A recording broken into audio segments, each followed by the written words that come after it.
পার করে যেতে হয়েছে, প্রায় 8-9 দিন ওখানেই থাকতে হয়েছে। ফলে আপনাদের সাথে আমি বিজয়া করতে পারিনি। আপনাদের সকলকে বলবো শুভ বিজয়া, ভালো থাকবেন। পুজোর দিনগুলো ভালোভাবে কেটে গেছে, যদিও বর্ষা হাতছানি দিচ্ছিল, মাঝে মাঝে বিদ্যুতের চমক ধমক ছিল, কিন্তু তা সত্ত্বেও সব কাটিয়ে মা সবাইকে দুর্গাপুজোর দিনগুলোতে শান্তি দিয়েছেন। ভালোভাবে পুজো কমিটিগুলো তারা মন মতো পুজো করতে পেরেছে। আসছে বছর অবশ্য পুজো অনেক দেরিতে আছে, 20 অক্টোবরের পরে আছে। এবারে সেপ্টেম্বরে পুজো হয়েছিল বলেই, সেপ্টেম্বর তো রেনি সিজন, সুতরাং একটা তাছাড়া প্রাকৃতিক একটা বিপর্যয় চলছে সারা পৃথিবী জুড়ে। আর আমাদের এখানে প্রবলেম হচ্ছে, আমাদের বেঙ্গলটা নৌকার মতো, কলকাতাটা, আর সমস্ত গুজরাট একবারে সিকিম থেকে শুরু করে, ভুটান থেকে শুরু করে, ইউপি থেকে শুরু করে, উত্তরাখণ্ড থেকে শুরু করে সব জল আমাদের গঙ্গায় চলে আসছে, ছেড়েও দিচ্ছে। ড্যাম থেকে এরা পলি উদ্ধার করে না, ফলে জমে যাচ্ছে। বন্যায় একটা পয়সা দেয় না, গঙ্গা ভবনে একটা পয়সা দেয় না। 100 দিনের কাজ বন্ধ, বাংলা আবাসন যোজনার কাজ বন্ধ, গ্রামীণ রাস্তার কাজ বন্ধ, সর্বশিক্ষা অভিযানের কাজ বন্ধ, জলস্বপ্নের কাজ বন্ধ, ও সব কাজই প্রায় বন্ধ। তার মধ্যে জেনে রাখবেন, আমাদের মানুষরা যারা দুর্গত অবস্থায় পড়েছিল, আমি তো অনেক ইন্টেরিয়ার অঞ্চলে গেছি, আমার দেখার সুযোগ হয়েছে, ব্রিজ উড়ে গেছে, রাস্তা উড়ে গেছে। এই যে আপনি একটু সরুন তো দাদা, ব্রিজ উড়ে গেছে, রাস্তা উড়ে গেছে, স্কুল উড়ে গেছে, বাড়ি উড়ে গেছে। সবাই তারা রিলিফ ক্যাম্পে আছে, কিন্তু আমাদের পক্ষ থেকে আমরা কোনো কিছু বাকি রাখিনি মানুষকে সাহায্য করবার। আমরা কারো কাছে কিছু চাইনি, কিন্তু আমরা 3-4 বার করে করে রিলিফ মেটেরিয়াল পৌঁছে দিয়েছি। আমাদের প্রত্যেকটা, পুলিশ থেকে শুরু করে, সিভিল অ্যাডমিনিস্ট্রেশন থেকে শুরু করে, ফায়ার ব্রিগেড থেকে শুরু করে, আরবান, রুরাল, হেলথ ডিপার্টমেন্ট, সব ডাক্তার, নার্সরা ওখানে ক্যাম্প করছে। ধরুন যাদের সব জিনিসপত্র হারিয়ে গেছে, কাগজপত্র, তাদের জন্য আমার পাড়া আমার সমাধানের এক্সটেন্ডেড ক্যাম্প হচ্ছে। সেখানে তারা তাদের স্কুলের সার্টিফিকেট, তারা আধার কার্ড করিয়ে নিতে পারছে, তারা রেশন কার্ড পাচ্ছে, তারা খাদ্যসাথী পাচ্ছে, সব কিছু তাদের করিয়ে দেওয়া হচ্ছে। মোট 32 জন মারা গিয়েছিল প্লাস ফ্লাডের জন্য। একসাথে ভুটানের 56টা নদীর জল ছেড়ে দিয়েছিল, ফলে হঠাৎ করে বন্যা রাত্রির বেলায়, তার মধ্যে 300 মিলিমিটার বেগে বৃষ্টি, যেটা কলকাতায় হয়েছিল একদিন, 6 ঘন্টার মধ্যে ক্লিয়ার করা হয়েছিল রাস্তা। সেই বৃষ্টি প্লাস জল ছেড়ে দেওয়া, ফলে 32 জন মানুষ প্রাণ হারিয়েছে। কুচবিহারের মাথাভাঙায় 2 জন, নাগরাকাটায় 9 জন, মিরিকে প্রায় 10 জন, বাদ বাকি দার্জিলিংয়ে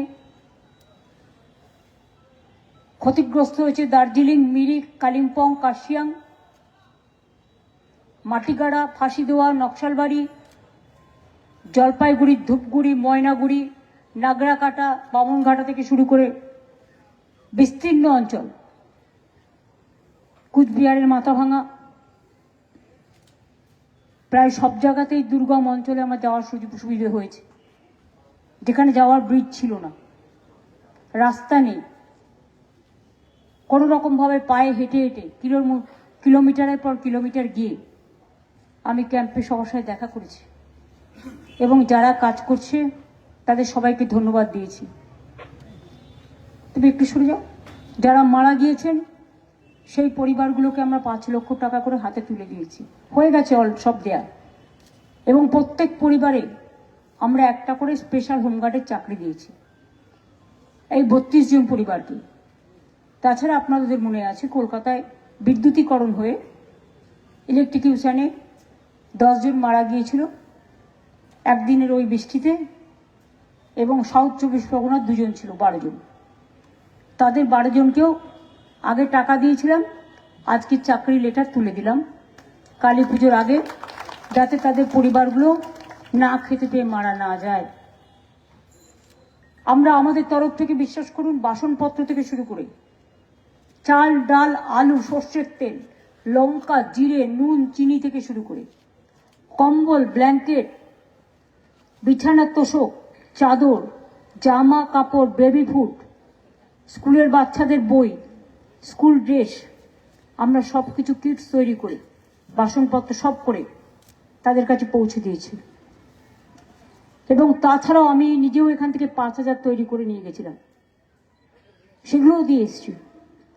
প্লাস আমাদের পক্ষ থেকে ডিএম, এসপি থেকে শুরু করে আমাদের যারা এমএলএ, মেয়র টয়রা আছে, তারাও 3 বার করে করে এক একটা অঞ্চলে রিলিফ দিয়ে এসছে।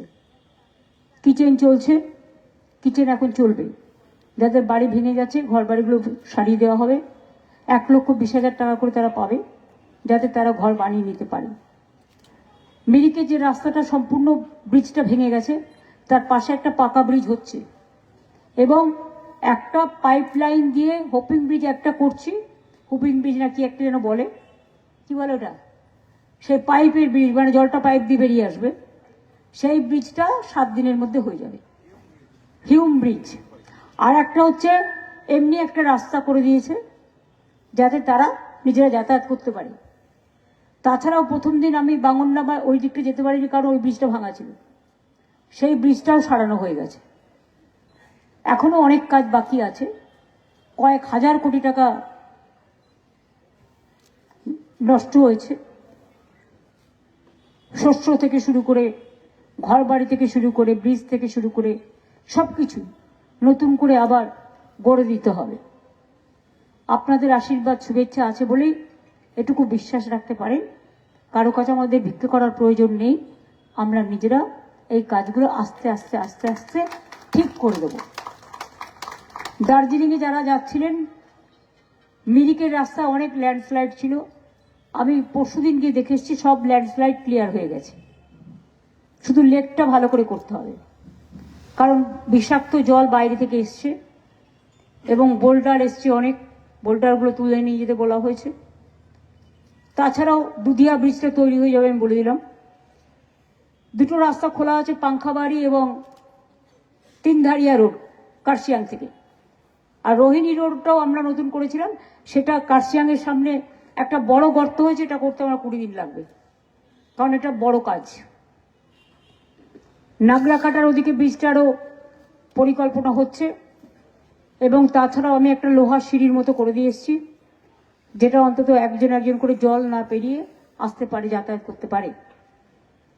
স্কুল নষ্ট হয়ে গেছে, প্রাথমিক স্বাস্থ্যকেন্দ্র নষ্ট হয়ে গেছে, পঞ্চায়েত অফিস নষ্ট হয়ে গেছে, অনেক কালভার্ট ভেঙে গেছে, সেগুলো সবই আস্তে আস্তে করতে হবে। প্রথম কাজ হচ্ছে মানুষকে রেস্কিউ করা এবং রিহ্যাবিলিট করা। আমি কেন সঙ্গে সঙ্গে ছুটে যাইনি, কার্নিভেলে কেন গেছিলাম, এই নিয়ে অনেকে অনেক কথা বলেছেন। আমি তো শুধু গালাগালি খেয়ে যাই সারাক্ষণ, এটা আমার কাছে যায় আসে না।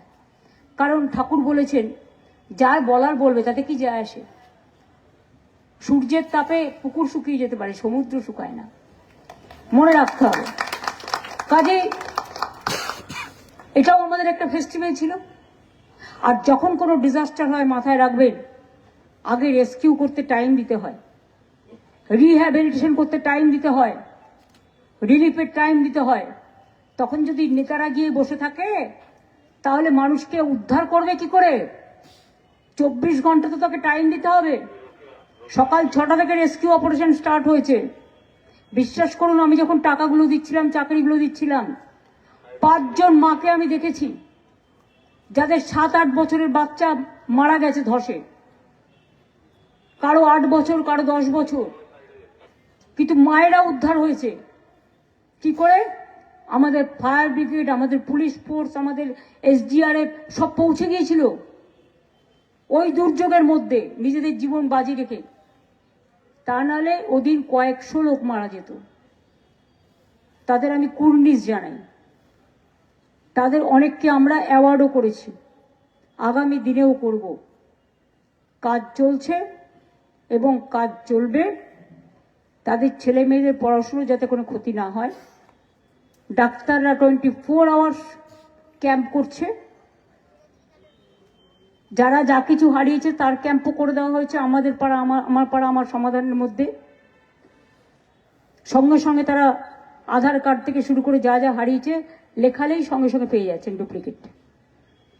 এইগুলো হচ্ছে আগামী দিনে যাতে মানুষের কোনো অসুবিধে না হয়, সেই সমস্তগুলো যতটা সম্ভব আমরা চেষ্টা করেছি করবার।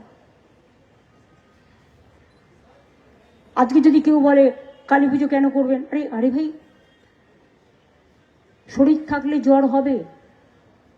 ঠাকুর বলতেন তুমি শরীরটাকে রৌদ্রে ঘোরাবে, বর্ষায় ভেজাবে, শরীরটার ওপর তুমি এত অত্যাচার করবে, কখনো কি তোমার জ্বর হবে না?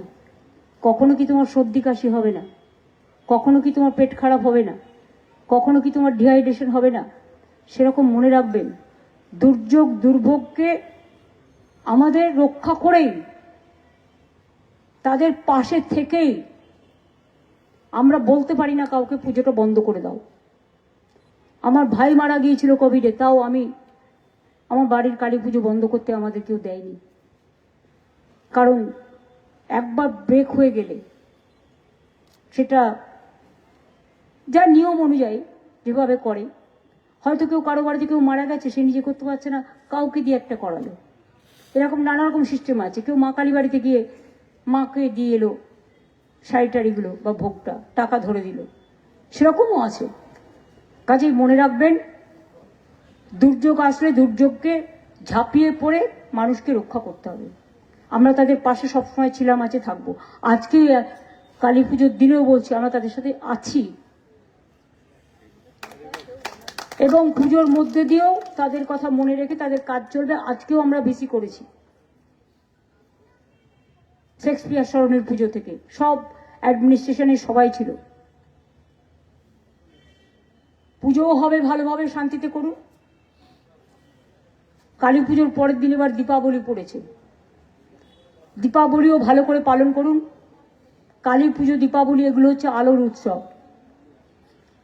শুধু একটাই রিকোয়েস্ট থাকবে, বাজি ফাটানোর সময় লক্ষ্য রাখবেন, সতর্কতা মেনে বাজি ফাটানো উচিত, যাতে আমার একটা বাজি কাউকে ছুড়লাম, কোনো একটা জায়গায় ছুড়লাম, কিন্তু সেটা গিয়ে একজনের গায়ে লাগলো, পুড়ে গেল। আমি নিজের চোখে দুটো ঘটনা দেখেছি বলে আমার ভয় লাগে। আমি দেখেছি একজন রং মশাল জ্বালাতে গেছে, তার দোষ নেই, কিন্তু রং মশালটা ছিটকে গিয়ে একজনের হাতে গিয়ে পুরো হাতটা পুড়ে গেল। অনেক সময় না জেনেও, অনেক অজান্তেও অনেক ঘটনা ঘটে যায়। আর একটা কথা হচ্ছে, ভালো করে মন দিয়ে পুজো পার্বণ করুন। পুজো মানে, ধর্ম মানে মানবিকতা, ধর্ম মানে ভাগাভাগি নয়। কালী পুজোর পরের দিন দীপাবলি, তারপরে আবার 27-28 ছট পুজো আছে। छठ पूजो उपलक्षे 2 दिन छुट्टी আছে। 27-28 को आप लोगों को छुट्टी भी है। 27 तारीखे गंगा पुजो, 28 तारीखेও गंगा माय की पुजो। সেই উৎসবগুলো আমাদের উৎসব। আমি নিজেও গঙ্গা ঘাটে যাই এবং সূর্যদেবের পুজো করি এবং করে যাব। সব অনুষ্ঠানেই আমরা যাই। সব ধর্মই আমাদের ধর্ম, সব জাতি আমাদের জাতি, সব বর্ণই আমাদের বর্ণ। আমরা যেমন অন্য কোনো জাতিকে অস্বীকার করব না, অন্যরা কেউ যেন আমাদের উপরে অত্যাচার না করে, এটা আমাদের সকলের কথা। সবাই মিলে একসাথে থাকতে হবে এবং গাইতে হবে, শুকনো গাঙে আসুক জীবনেরও বন্যার উদ্যম কৌতুক, শুকনো গাঙে আসুক। কবিগুরু বলেছিলেন ভাঙনেরও জয়গান গাও, তখন পরিস্থিতি অন্য ছিল। আমি বলি জীবনেরও জয়গান গাও, জীবনেরও জয়গান গাও, জীবনেরও জয়গান গাও। মানুষকে এগিয়ে যেতে হবে, থামার নাম জীবন নয়, এগিয়ে চলার নাম জীবন। ভালো থাকুন, সুস্থ থাকুন। आप सब लोग अच्छा रहे। मैं हर आदमी को दीपावली का शुभकामना, काली पूजा शुभेच्छा, छठ पूजा का शुभकामना दे रहा हूँ। आप लोग अच्छा रहे, सुस्त रहे और इंसान इंसान के लिए, इंसानियत के लिए सोचिए। धर्म का नाम है मानविकता, इसको याद कीजिए। हम लोग सब एक साथ में है। किसी को बात सुन के हम किसी को झगड़ा नहीं करने देंगे। We don't want to divide and rule. We want to unite the people.